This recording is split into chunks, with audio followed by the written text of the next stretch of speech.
How did you feel when people tried to blame his support system for his death? I feel like people gonna always find something. People gonna try to find something. I have been accused, and it was hurtful to be accused, but I also took accountability too, right? Because one of my close people came to me and told me he hadn't been talking to me before prior to this, and he was like, "I wasn't talking to you because." Like I was watching stuff, bro, and I felt like you could have did more for Quan or whatever. And I had to tell him like, hey, bro, as a man, we all have choices and decisions. And one of my greatest gifts is my voice and my humility and my ability to be able to stand in whatever I'm standing in. So what I gave Quan through our life was a voice and protection. He knew he was protected with me. And I did everything that I could, right? I talked to him. Corey talked to him every day. I give the most grace to his father, man. Yeah. Because I watched this shit. This ain't just he getting on no motherfucking interview now talking and this and that. I watched this man talk to his child. Yeah. I watched this man go from a rocky relationship to smoothing it out and him putting in the work, making money with his child. Making investments for his motherfucking child. Eating shit for his motherfucking child. I watched this shit. And I watched his child want him to be there. See, people try to feel like I didn't force myself. I said this already. I didn't force myself in Quan life. Yeah. So for all of his support system and everybody that felt like, I ain't forced myself in this. I made myself valuable to this situation. So when you're at a place of value in someone's life, bro, people gonna come for you. Yeah. You understand what I'm saying? People gonna try to tear you down.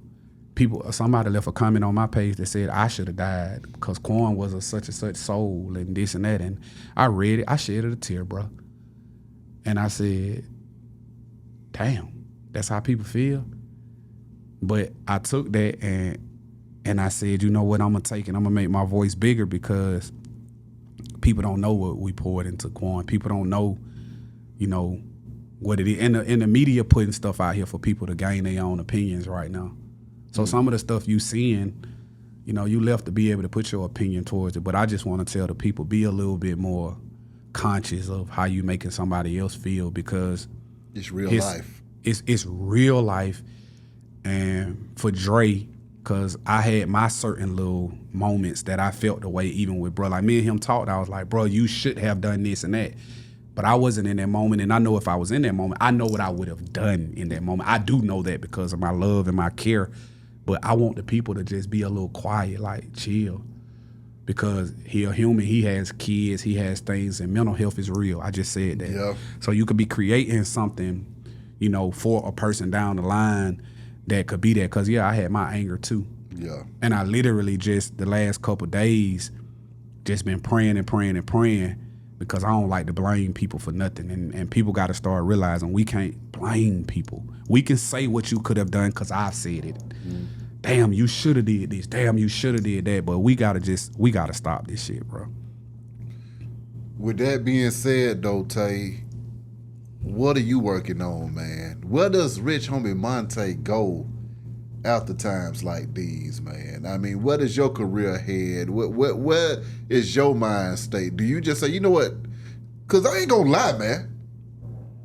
When Homie passed, even for me, that was one of them, you know what? I'm done. Yeah. You always have to contemplate that in the back of your mind. It's like, do we even continue to do this? Yeah. For you, where are you at with it, man? The day Quan died, I felt like a lot of shit died with him because that's where I started this. Yeah. I didn't ask to be a manager. I didn't ask to be in management. I didn't ask to be an executive. I asked God to guide me in a direction where I can be important and influential in people's lives, and I can grow wealth, and with wealth, when I say wealth, my spirit can be so heavy on people to where people can grow inside of me. I felt like a part of me died, but I also built a business inside of being able to be allotted the opportunity to be with Quan. So initially standing at Grady, having to stand over my brother's deceased body, I was like, oh, this shit over with. And then I literally walked out of there and was like, shit, but we got a show tomorrow. And then I kept fighting shit. I was like, damn, not only did I lose my brother, I lost a business partner. I lost the beginning. I lost a great soul. I lost a brother. And I lost a part of my passion for it because he pushed my passion. Like seeing him win pushed my passion. But I sat down. I was being super, super, super obedient to the Lord at that particular time. And I was like, Lord, if you want me to continue to be this person, let me be that person. And I still have Jacquees, that I'm influential in his business. Like I'm his booking manager. I handle touring and stuff for him. And I'm like, I got to be better at what I was doing. Even though I feel like I was great. Yeah. I got to be better. So in terms of managing artists, it's going to be hard for me because I feel like artists don't listen. Yeah. I feel like building relationships with them. You know, people say it's business. Like in the music industry, this ain't just business. This personal business. Come on. Like you got to trust me with millions of dollars. You got to trust me with your life. I got to be able to tell you when we walk out that door, bro, we got to make a left. You got to trust me to walk out the door and make that left behind me. Like, so, you know, if I was to take on that role with anybody else, because I'm taking on a whole nother role. When God took Quan, like he put a lot of weight on a lot of us, and me too. Quan got kids. Quan got sons. Yeah.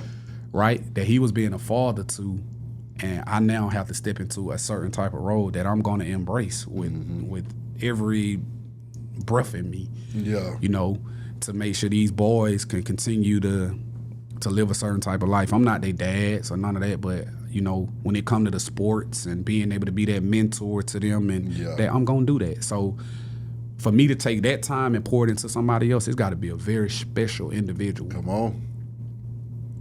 Very special individual. And at that point, I'll know that God sent them my way and we can continue on a path, and the things that we were missing right here, you can listen to me and we don't make them same mistakes no more.